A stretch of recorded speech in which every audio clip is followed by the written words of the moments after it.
Saudara, korban serangan Israel di Palestina sudah mencapai hampir 25.000 orang per Sabtu 20 Januari 2024. Apakah situasi di Palestina kian mencekam? Bagaimana pula kondisi pengungsi di Gaza? Kami akan berbincang langsung dengan seorang relawan Mercy secara daring dari kota Khan Yunis, Gaza Selatan, Palestina. Ada Fikri Rofiul Haq. Mas Fikri, selamat pagi waktu Jakarta, selamat subuh ya, sekitar jam 2 pagi waktu Khan Yunis, Palestina di sana. Mas Fikri, apa kabar? Selamat pagi waktu Gaza, Mas Irianda. Alhamdulillah saya dan juga satu relawan Mercy lainnya dalam keadaan sehat. Kami masih mengungsi di tempat yang Alhamdulillah. sama di kota Khan Yunis, jalur Gaza bagian selatan. Oke, terakhir informasinya ketika Rumah Sakit Indonesia 2023 akhir lalu ini sempat akhirnya diduduki oleh Israel, kemudian ada perintah untuk kemudian evakuasi ke Khan Yunis begitu ya, salah satunya ya di daerah Anda sekarang. Itu ada 3 relawan waktu itu, Mas Fikri. Satunya kemana, Mas? Ya, memang saat itu kami terdapat 3 relawan Mercy. Dari awal memang kami bersikukuh untuk tetap stay di Ya. jalur Gaza karena ingin terus membantu warga Gaza, dan terutama saat itu membantu Rumah Sakit Indonesia ya. Saat itu kami terus mengambil makanan siap saji, sembako buat para pengungsi, dan juga obat-obatan tentunya untuk Rumah Sakit Indonesia, serta kita saat itu mencari minyak goreng untuk pengganti solar, ya itu generator menghidupkan Rumah Sakit Indonesia saat itu. Namun karena kondisi yang semakin buruk, akhirnya kita terpaksa seluruh yang ada di Rumah Sakit Indonesia itu dikosongkan. Setelah itu kita evakuasi ke Gaza Selatan, dan lalu teman kami satu yaitu Mas Farid Zanjabil Alayubi memutuskan untuk mengikuti evakuasi dari pemerintah Indonesia, dan alhamdulillah Oh, oke. saat ini beliau sudah dalam keadaan sehat di Indonesia. Oke, Mas, sekarang di Khan Yunis sendiri seperti apa situasinya? Bisa nggak gambarin ke kami? Kemudian juga kalau untuk Rumah Sakit Indonesia sendiri yang ada di Gaza seperti apa, Mas? Ya, memang sejak 12 Januari 2024, pada hari Jumat lalu kami kehilangan komunikasi 1 minggu penuh ya, Mhm. sampai Jumat minggu depannya. Dan memang kondisi saat itu benar-benar sangat mencekam sekali, di mana serangan-serangan bom itu sangat terdengar jelas dari tempat kami, dan seringkali juga membangunkan tidur atau istirahat kami ataupun warga-warga sekitar, karena memang serangan bom ini bisa menggetarkan sekolah tempat kami mengungsi ya. Dan juga seringkali JJ tempur ini dengan jarak yang sangat dekat, mereka berlalu lalang di langit-langit di area sekolah tempat kami mengungsi. Dan memang sampai saat ini juga dentuman bom masih terus dengar, pembantaian oleh warga sipil masih terus dilakukan oleh pihak Zionis Israel. Tercatat dari Kementerian Kesehatan hampir 24.900 lebih ya, hampir menyentuh angka 25.000 ini warga syahid. Di antara mereka terdapat 11.000 kurang adalah anak-anak kecil, dan juga 7.000 anak-anak, dan 7.000 adalah dari wanita, dan terdapat juga 117 jurnalis dan 335 tenaga kesehatan yang ikut turut meninggal ataupun syahid akibat agresi militer Zionis Israel. Dan korban luka-luka juga sudah mencapai 62.300 lebih.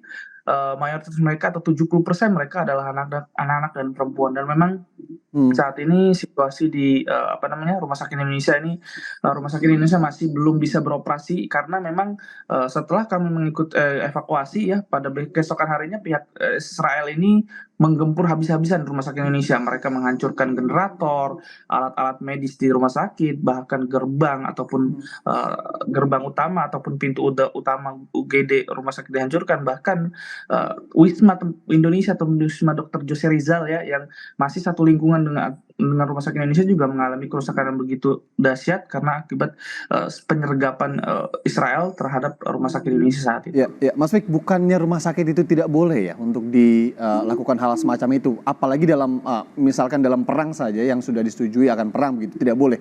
Tapi kenapa ini Ya, dilakukan? Anda tahu alasannya? ya memang ini rumah sakit adalah fasilitas umum ya. Memang ini rumah sakit adalah bergerak di kemanusiaan. Tentunya Rumah Sakit Indonesia ini adalah rumah sakit terbesar yang kedua yang ada di jalur Gaza, dan rumah sakit terbesar yang ada di jalur Gaza bagian utara, dan rumah sakit yang cukup mumpuni dengan alat yang lumayan dan cukup canggih ya untuk merawat korban-korban, Hmm. sehingga warga Gaza yang ada di utara ini sekitar 400.000 orang itu mereka berpaku pada rumah sakit Indonesia. Namun yang sangat disayangkan mereka ini memang sebelum menyerang rumah sakit Indonesia mereka melontarkan tuduhan-tuduhan serius, adanya terowongan Hamas ataupun, apa namanya, Hamas atau markas pejuang-pejuang Palestina yang ada di rumah sakit Indonesia ataupun di bawah atau basement rumah sakit Indonesia. Namun ini juga sudah dibantah oleh Ketua Presidium Mercy, Dr. Sarbini, bahwa tidak ada markas Hamas ataupun ketika apa namanya, ayah saya sendiri ya, sebagai engineer juga di rumah sakit atau site manager rumah sakit Indonesia juga, beliau menggali 8 meter ke bawah, mereka tidak menemukan apapun, mereka tidak menemukan terowongan, mereka tidak menemukan eee, markas ya. Ini adalah alasan mereka untuk mereka Oke. terus melancarkan serangan mereka ke fasilitas umum termasuk rumah sakit Indonesia saat itu. Itu ya alasannya. Jadi diindikasikan ada tunnel tersebut tadi ya. Oke, saya akan oke, di sini ada gambar juga, ada salah satu relawan rekan Anda, Mercy, Reza Aldila ya. Reza juga masih di sana ya, Mas Fik ya? Ya, masih di sini alhamdulillah. Oke, tentu sampaikan juga salam kepada Reza. Ini adalah salah satu pengungsian ketika masih dalam tanda kutip baik-baik saja. Oh, 9 hari lalu ya ini ya? Iya, betul. Ya, memang kami tim Mercy terus bergerak ya. Kami memang masih terus tetap stay karena misi utama kami adalah bergerak dalam kemanusiaan untuk membantu meringankan sedikit ya penderitaan mereka yang ada di jalur Gaza. Setelah kami mengevakuasi ke Gaza Selatan pun kami masih terus melakukan kegiatan-kegiatan kemanusiaan Ya. seperti kita membuat makanan siap saji ya buat 2 sekolahan yang ada di sekitar Rumah Sakit Eropa berjumlah 1.800 warga yang mengungsi ya, dan mayoritas mereka adalah pengungsi yang ada di Gaza Utara saat itu. Mereka terpaksa mengikuti evakuasi ke Gaza Selatan, dan alhamdulillah juga hari demi hari kami juga terus menambah apa namanya, makanan siap saji yang ada satu sekolah lagi. Jadi total ada 3 sekolah dan ada satu sekolah yang baru itu adalah 4.000 sehingga kita bisa menampung setiap harinya alhamdulillah berjumlah 5.800 warga untuk makanan siap saji, karena bantuan yang paling dibutuhkan buat warga saat ini memang adalah makanan siap saji, karena Makanan mereka siap saji. tidak memiliki dapur, tidak memiliki kompor, karena mereka mengungsi di tempat bukan halaman kampung mereka gitu. Ya, Mas Fik, saya tahu di sana jam 2 pagi, jadi kalau mau minum santai aja ya Mas Fik ya. Kelihatan agak haus nih. Mas Fik, tadi ngomongin bantuan, makanan cepat saji ini salah satu yang paling penting juga. Bagaimana dengan bantuan internasional, bantuan PBB misalkan, apakah dapat tersalurkan ke tempat Anda setidaknya sekarang? Atau Ya, seperti apa? Ya, memang sampai saat ini juga pihak militer Israel ini masih terus membatasi bantuan-bantuan yang masuk ke Rafah ya, karena memang kenapa mereka yang mengkontrol, padahal sedangkan ini adalah perbatasan Mesir antara jalur Gaza, karena jalur Gaza ini sudah diblokade sejak 17 tahun yang lalu, 2006 yang lalu ya.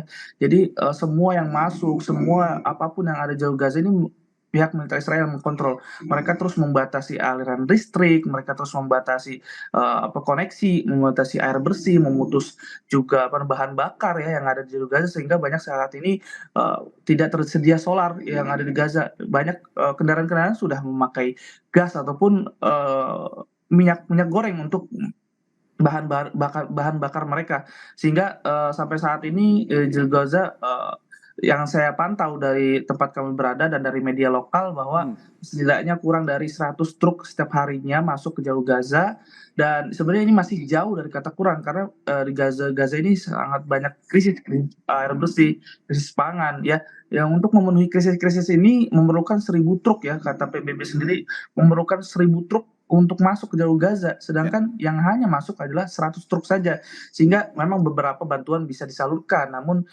saya bisa jelaskan bahwa ini jauh dari kata cukup, karena memang yang dibutuhkan saat ini adalah bukan hanya air bersih, air minum ya, ataupun bahan pangan, namun obat-obatan untuk rumah sakit, karena jumlah korban terus berjatuhan setiap hari. berdatangan ke rumah sakit, dan rumah sakit saat ini mengalami krisis obat-obatan dan tim medis tentunya, karena tim medis yang seperti saya sampaikan 335 tim medis meninggal akibat agresi militer Israel ini. Sehingga memang rumah sakit saat ini memerlukan obat-obatan, dan juga banyak masih terjadi penanganan medis yang tanpa bius akibat kekurangnya obat-obatan yang ada di rumah sakit di seluruh jalur Gaza. Terakhir Mas Fik, kenapa Khan Yunis ini adalah wilayah yang disetujui oleh pihak Israel untuk tidak akan diganggu gugat begitu terhadap warga dan juga beberapa relawan kemudian diarahkan ke sini, atau seperti apa? Ya, sebenarnya banyak pertanyaan, apakah ada apakah tempat kami di sini adalah aman. Sebenarnya tidak ada tempat aman yang ada di jalur Gaza saat itu. Ketika kami bertugas di Rumah Sakit Indonesia, kami menganggap Rumah Sakit Indonesia ini aman. Ya. Namun pada kenyataannya akhirnya Rumah Sakit Indonesia saat itu sudah dibombardir.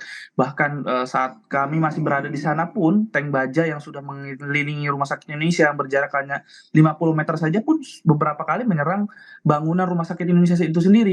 Sehingga akibat insiden tersebut ada 12 warga yang meninggal akibat insiden, dan yang lebih naasnya adalah 12 warga ini adalah korban luka-luka agresi militer Zionis Israel itu, sehingga mereka meninggal ketika penyerangan tersebut. Dan memang mereka memerintahkan warga yang ada di Gaza Utara itu mengevakuasi ke Gaza Selatan, karena memang mereka ingin melaksanakan invasi serangan daratnya ke Gaza Utara. Namun ketika mereka memberikan saran kepada warga untuk mengevakuasi ke Gaza Selatan pun tidak luput dari agresi militer Israel. Ya, sampai hari ini juga dari Rafah, kota Khan Yunis, ya, tempat kami berada, masih digempur baik dari pesawat jet tempur mereka ataupun serangan-serangan darat mereka, ataupun bahkan dari laut yang ada di jalur Gaza gitu. Sampai saat ini memang masih terus digempur, dan jumlah korban terus berjatuhan dari kalangan Palestina itu sendiri. Ya, Mas Fik, tentu yang kami harapkan selain tentunya keselamatan, kesehatan Anda dan juga Mas Reza, dua relawan yang ada di Palestina di Khan Yunis, ini juga selain kesehatan dan keamanan Anda, semoga sinyal juga tetap baik agar kita juga bisa saling berkomunikasi terus. Karena ketika Anda 11 hari waktu itu nggak ada kabar, Mas, yang November yang pindah ke Gaza Selatan, kita semua deg-degan. Kemudian Mercy di sini juga akhirnya melakukan konferensi pers. Saya sempat ketemu ayah Anda, dan ayah Anda juga sangat bangga sekali dengan Anda dan beberapa tentunya masyarakat yang kemudian ikut konferensi pers di sana. Semoga apa yang Anda laksanakan di sana saat ini juga kemudian bisa berdampak positif kepada Anda, Mas Fikri.